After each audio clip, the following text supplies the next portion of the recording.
warahmatullahi wabarakatuh. What the Book Said episode ke-8. Alhamdulillahirrahmanirrahim. Wassalatu wassalamu ala asrafil anbiya'i wa ala alihi wa ashabihi ajmain, amma ba'du.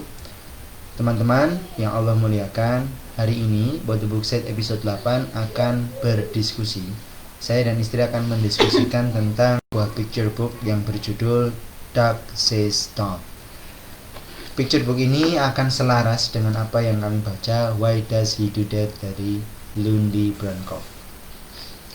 Buku ini ditulis oleh Alison Ritchie dan digambar oleh Hannah George. Buku ini berisi tentang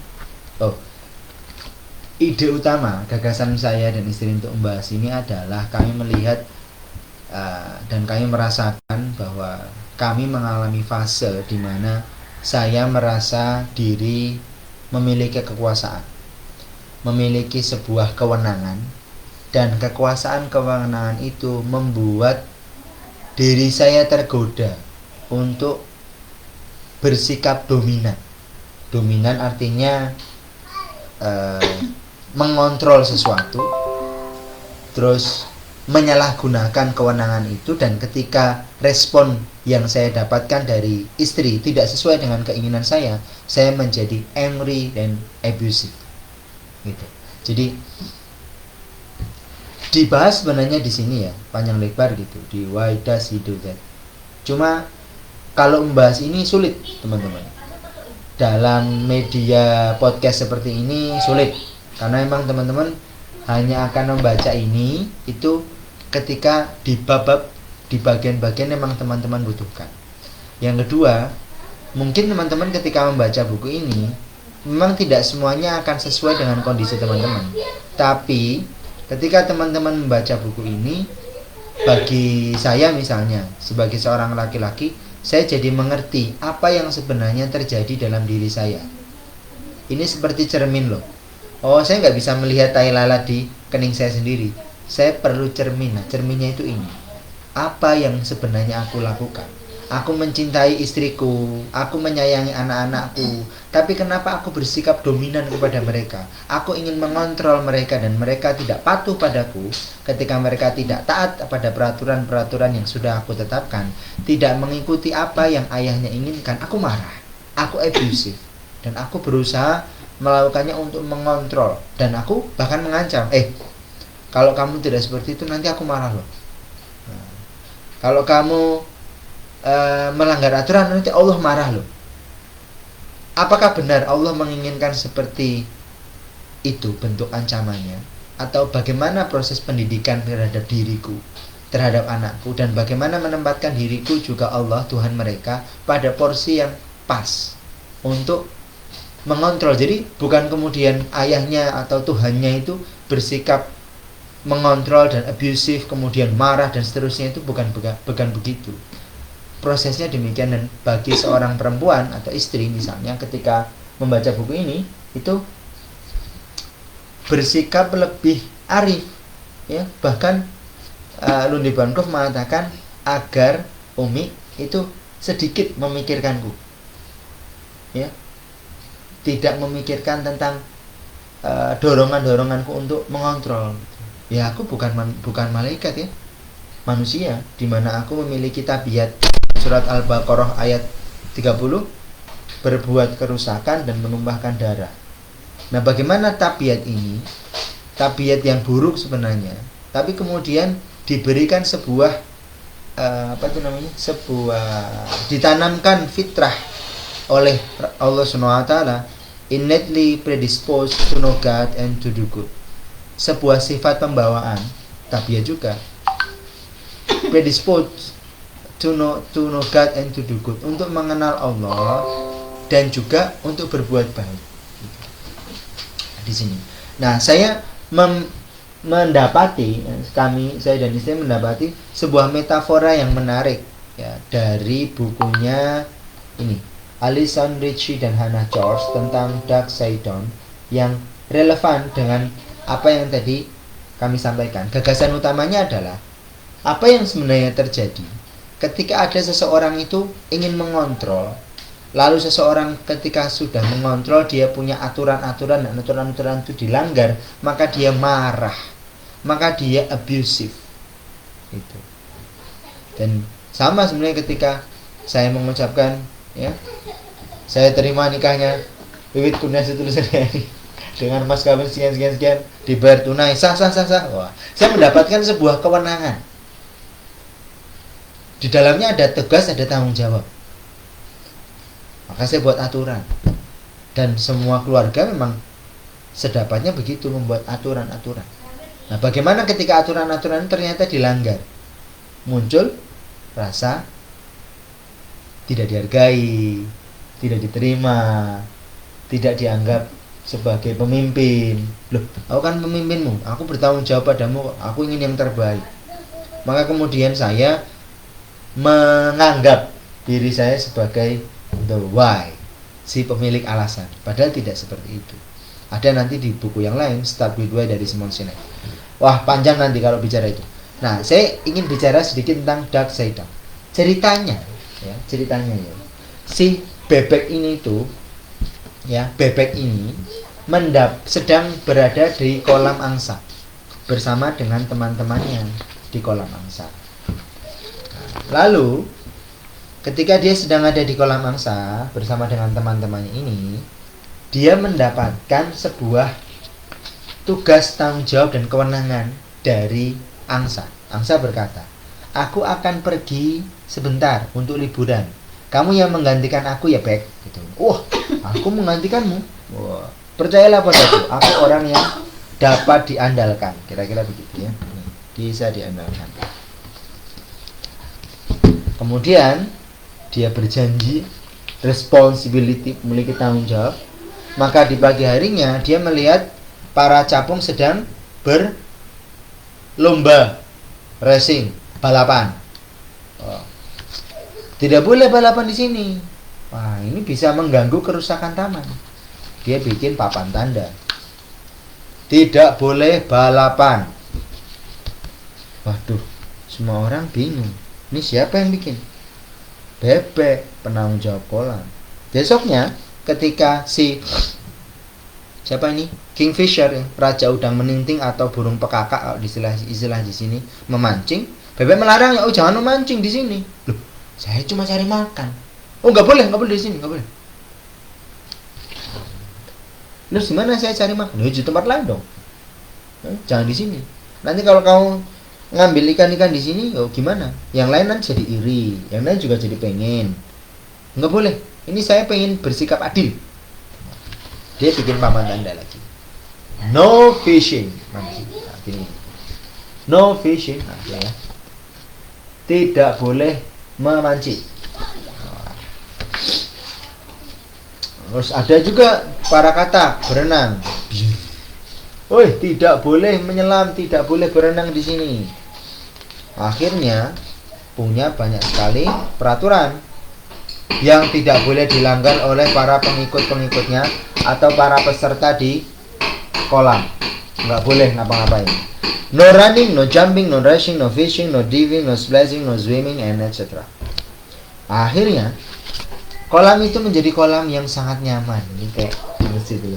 Nggak boleh teriak-teriak anak-anak ya. Harus sholat, nggak boleh teriak, harus salim-salim, patuh dan seterusnya. Nah, cuma di sini kemudian dia menyadari, loh, di mana semua orang? Ketika kemudian dia ditinggalkan, dia kalah,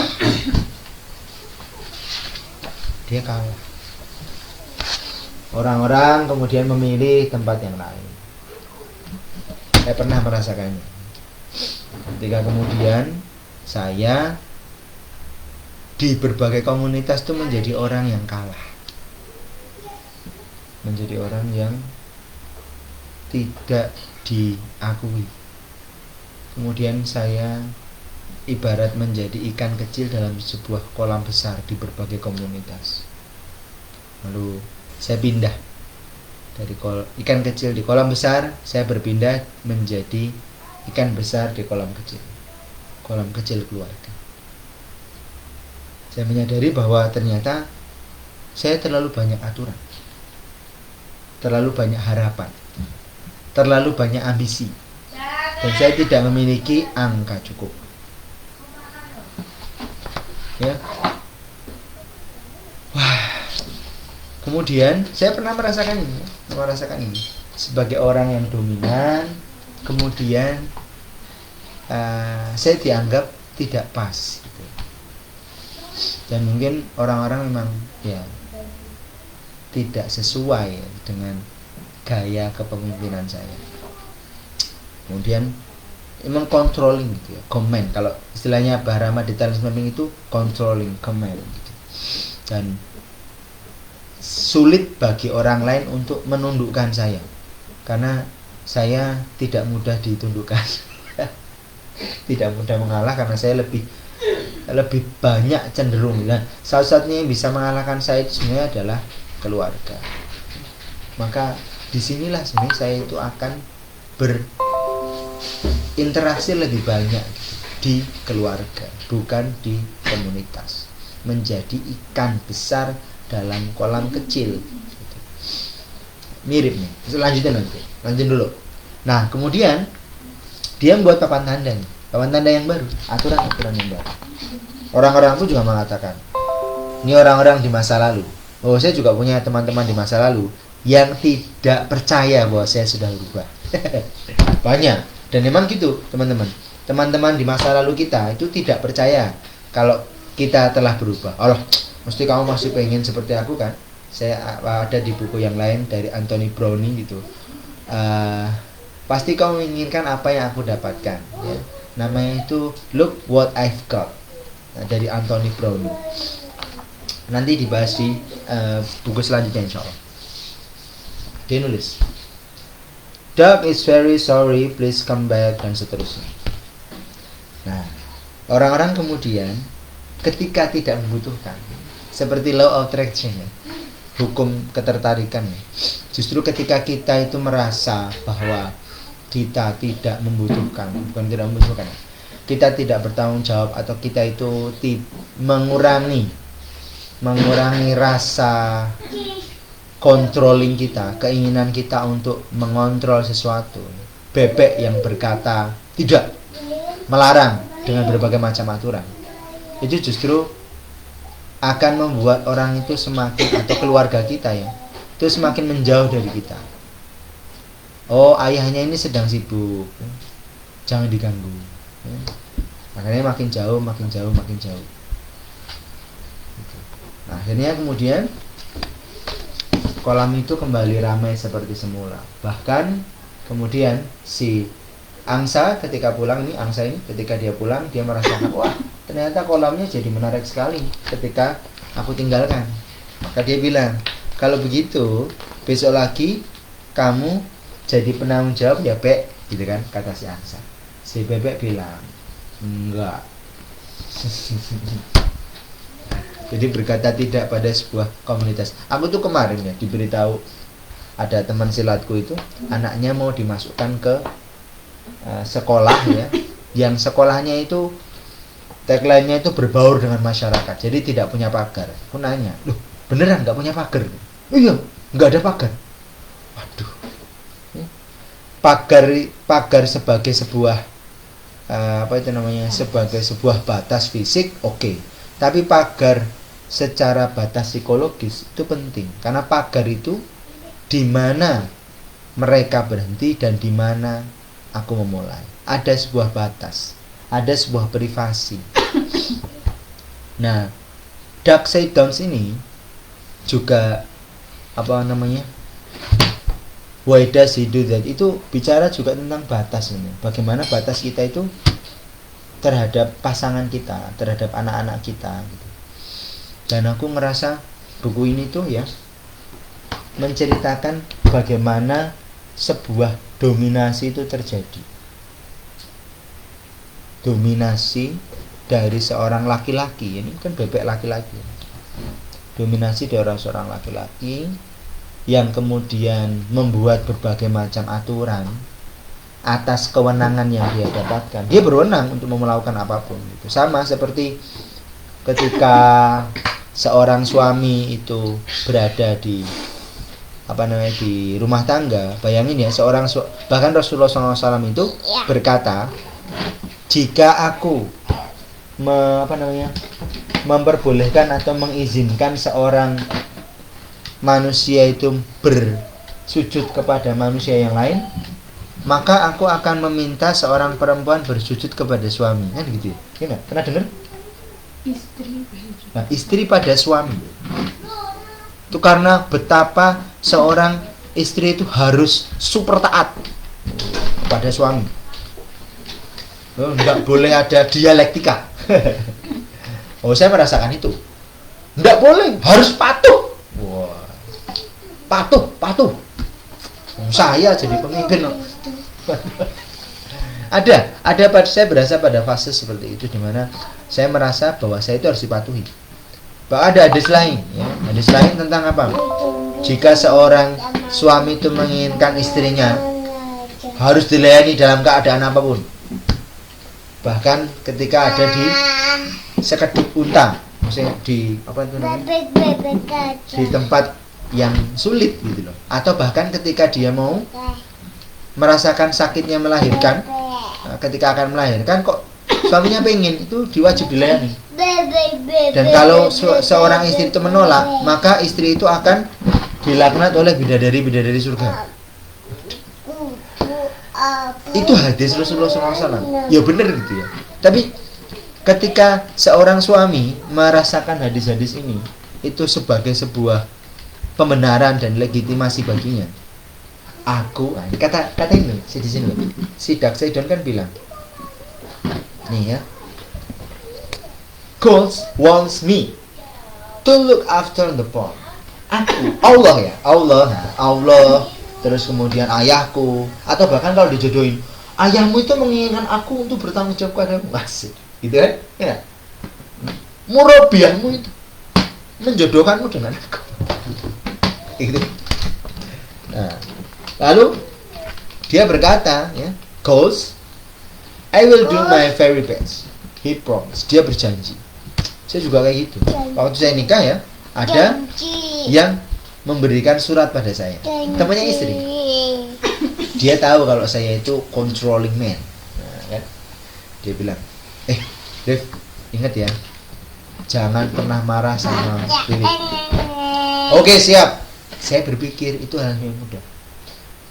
Ada teman saya laki-laki juga memberikan buku panduan psikologi suami istri. Tebel banget sebagai hadiah pernikahan saya gitu. Aduh, saya itu bahkan ketika membuka buku itu ya, membuka buku itu membaca, aduh, apakah saya itu mengalami masalah psikologi? itu apa namanya? Itu saya merasakan begitu ya. Itu karena ya orang bodoh kan emang nggak tahu ya. Saya itu ngerasa kayak gitu loh.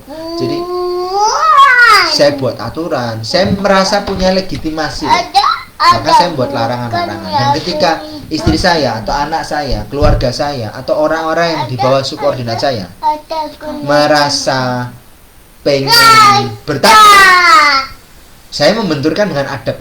Kamu istri, bukan seperti itu adab istri kepada suami. Bukan seperti itu adab seorang anak kepada ayahnya.